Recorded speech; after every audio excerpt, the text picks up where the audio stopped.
늦은 밤 한 여성이 휴대폰을 꽉 쥐고 통화를 하고 있네요. 옆에 있는 가족들도 간절한 눈빛으로 귀를 쫑긋 세운 채 그녀의 통화 내용을 듣고 있습니다. 무언가 중요하고 긴급한 일이 일어나고 있는 것 같은데요. 그들에게는 대체 어떤 일이 일어난 걸까요? 안녕하세요. 다양한 지구촌 사람들이 경험한 한국, 그리고 감동 사연을 전해드리는 감동 주파수입니다. 오늘은 프랑스에서 온 사연입니다. 제가 대신해서 읽어드리겠습니다. 안녕하세요.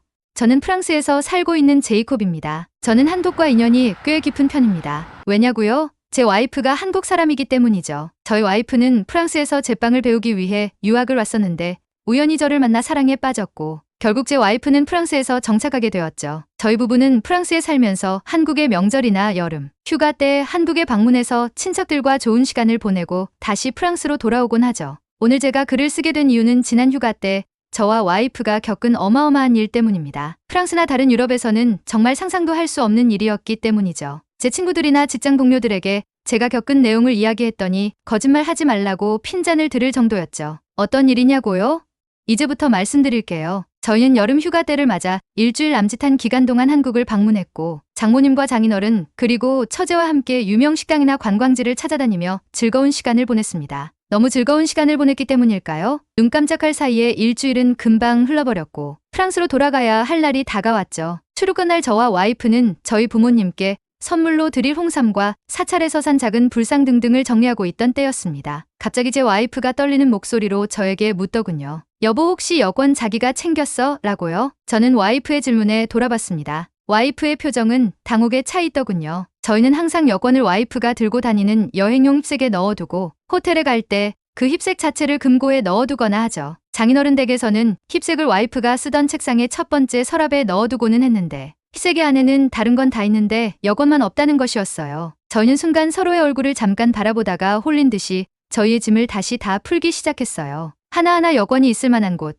지퍼를 다 열어보면서 여권을 찾기 시작했죠. 하지만 없었습니다. 저희가 장인어른 집으로 오기 전에 잠깐 처제의 집에 머물렀던 적이 있어서 처제에게 연락을 했죠. 우리가 지금 당장 짐을 싸서 처제네 집에서 여권을 찾아보고 출발하겠다고 설명했죠. 처제는 알겠다고 이야기했죠. 장인어른과 장모님은 저희가 여권을 못 찾을까봐 함께 초조해하셨어요. 저희의 짐을 장인어른 차에 옮겨 싣고 함께 처제네 집으로 향했죠. 역시나 처제네 집에도 여권은 없었습니다. 저와 와이프는 망연자실했죠. 하지만 장모님께서 여권을 사용했던 기억을 천천히 되살려보라고 하셨죠. 와이프는 공항에서가 마지막이라며 울먹울먹한 목소리로 이야기했습니다. 분명 가방에 넣었는데 왜 없지라며요. 처제는 공항분실물센터에 전화를 했습니다. 하지만 공항분실물센터에는 습득된 여권이 없다고 하더군요. 곰곰이 생각하던 중 저는 입국 당일 공항 리무진을 탔던 게 기억이 났습니다. 저희가 지하철이나 택시를 불러서 타려고 했는데 공항 리무진 기사님이 친절하게 저희가 가는 곳은 리무진 노선이 있는 곳이니 공항 리무진을 타는 게 더 편할 거라고 설명해 주셔서 공항 리무진을 탔었거든요. 저는 문득 그 생각이 들어서 와이프에게 이야기했습니다. 와이프는 재빨리 공항 리무진 버스 홈페이지에 들어가서 유실물을 확인해 봤죠. 정말 다행스럽게도 저의 프랑스 여권과 와이프의 한국 여권이 함께 올라와 있더군요. 사실 프랑스나 다른 유럽이었으면 상상할 수도 없는 일이었죠. 저희가 한국에 입국한 날이 일주일이 다 됐는데 그 시간 동안 여권이 없어지지 않고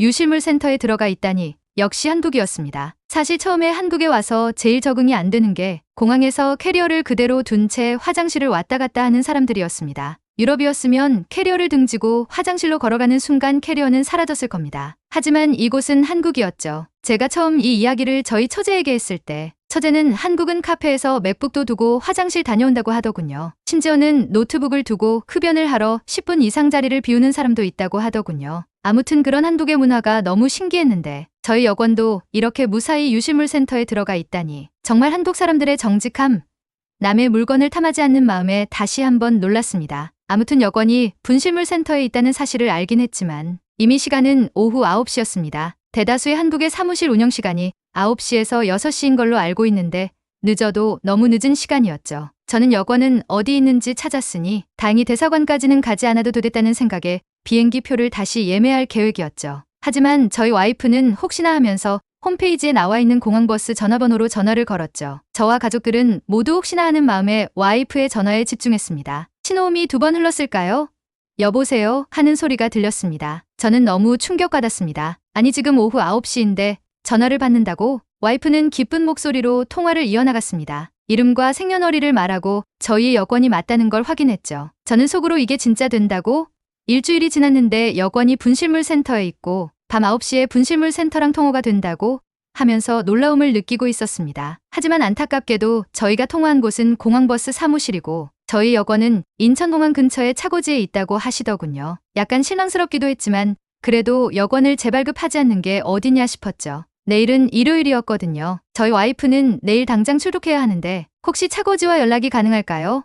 하고 애타는 목소리로 물었습니다. 그러자 그분은 아이고 일을 어쩌나 하시며 아마 내일 오전 6시에 전화하면 차고지에 사람이 있을 거라고 하셨죠. 통화를 끝내기 전에는 꼭 여권을 찾아서 문제없이 출국하길 바란다고 응원의 한 말씀까지 해주셨어요. 저는 입을 떡 벌리고 말았어요. 일요일 오전 6시에 근무를 한다고? 무사히 통화를 마친 저희 와이프는 정말 다행이라며 박수를 쳤어요. 처제와 장인어른 장모님은 그럼 내일 오전에 차고지에서 여권을 픽업해서 바로 출국하면 되겠다고 말씀하셨죠. 저는 이게 지금 가능한 일인가 싶었어요. 프랑스였으면 정말 상상도 못할 일이었죠. 장인어른과 장모님은 돌아가셨고 저와 와이프는 처제의 집에서 뜬 눈으로 밤을 지새우다시피 하다가 5시 30분쯤에 혹시나 하고 어제 사무실 담당자님이 알려주신 번호로 차고지에 전화를 걸었습니다. 뚜루루뚜루뚜루루 신호음이 갈 때마다 제 손에는 땀이 고이는 듯 했죠. 신호음이 5번이 채 가지 않았을 때 여보세요 하는 소리가 들렸습니다. 저는 정말 소리를 지를 뻔했습니다. 6시가 되지 않았는데 출근한 이 성실하고 근면한 한국 사람은 대체 뭐죠? 저희 와이프는 기쁨의 소리를 참으며 그분에게 상황을 설명했죠. 그분은 다행히 오늘이 지나면 경찰서로 인계될 뻔했지만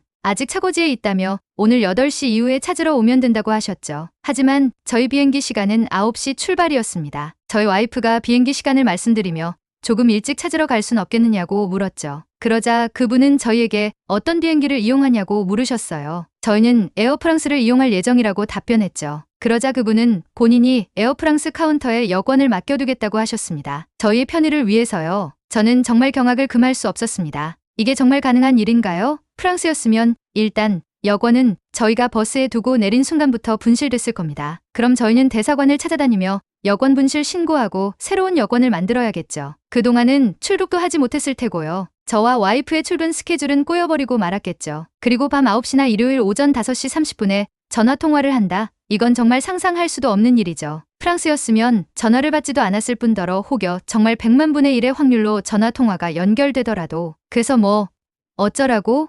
내가 여권 잃어버렸냐? 네가 여권 잃어버렸지 같은 고압적인 태도로 응대했을 텐데 저희 와이프가 통화한 담당자님들은 모두 본인들의 일처럼 나서서 저희의 여권을 찾고 무사히 출국할 수 있도록 많은 도움을 주셨습니다. 저희 부부는 그렇게 무사히 체크인을 할 수 있었고 비행기를 타고 나니 긴장이 풀리더라고요. 저와 와이프는 프랑스로 돌아오는 비행기 안에서 꿀잠을 잤습니다. 프랑스에 돌아와서 친구들이나 직장 동료들에게 저의 경험을 이야기해 줬더니 그게 가능한 일이냐며 저에게 거짓말하지 말라고 하더군요. 그들이 저를 허풍쟁이처럼 취급하는 것도 이해는 됐습니다. 한국을 경험하지 않은 사람들은 그들의 배려와 정을 모를 테니까요. 저 역시 처음 와이프와 연애할 때 와이프가 한국에서는 공항에서 캐리어를 그냥 둔 채로 사람들이 화장실을 다녀온다고 이야기했을 때 거짓말하지 말라고 이야기했으니까요. 아마 서양권에서만 생활했던 사람들은 저의 경험을 이야기하면 말도 안 되는 이야기라고 치부할 거예요. 하지만 한국을 경험했던 사람들이라면 제 이야기에 공감 가실 거예요. 제가 이번 경험을 겪으면서 와이프에게 했던 이야기인데 한국은 정말 하나의 가족 같아요. 생판 모르는 남이나 외국인인데도 어려움에 처한 걸 보면 어떻게든 도와주려고 하는 사람들이 가득한 것 같아요. 그래서 저는 한국이 정말 좋습니다. 갈 때마다 새롭게 한국의 매력을 발견하는 것 같습니다. 다시 한번 저희 여권을 찾을 수 있게 도움을 주신 모든 분들께 감사하다는 말씀을 전하고 싶습니다. 사랑해요, 한국. 이라고 프랑스에서 사연 보내주셨네요. 진짜 어마어마한 한국입니다. 요새는 워라밸 같은 이야기들이 흔해져서 늦은 시간이나 이른 아침에는 고객센터에 전화할 생각도 못 해봤는데 아직도 이렇게 근면성실한 분들이 저희 사회를 단단하게 받쳐주고 계시는군요. 이른 아침, 늦은 밤 할 것 없이 열심히 자신의 자리에서 열심히 성의를 다해서 일해주시는 모든 분들께 감사하다는 말씀을 전하고 싶습니다. 한국의 정을 경험한 제이콥 씨, 앞으로도 한국의 정과 문화를 프랑스에서 널리 알려주시면 정말 감사하겠습니다. 오늘의 감동 주파수 사연은 여기까지입니다. 감동 주파수의 사연이 좋으셨다면 좋아요와 구독해주시고 소중한 사람들과 공유하셔서 따뜻한 이야기 함께 나눠보시길 바래요. 끝까지 시청해주셔서 대단히 감사드립니다. 다음번에 더 마음 따뜻한 감동 이야기로 찾아뵙겠습니다.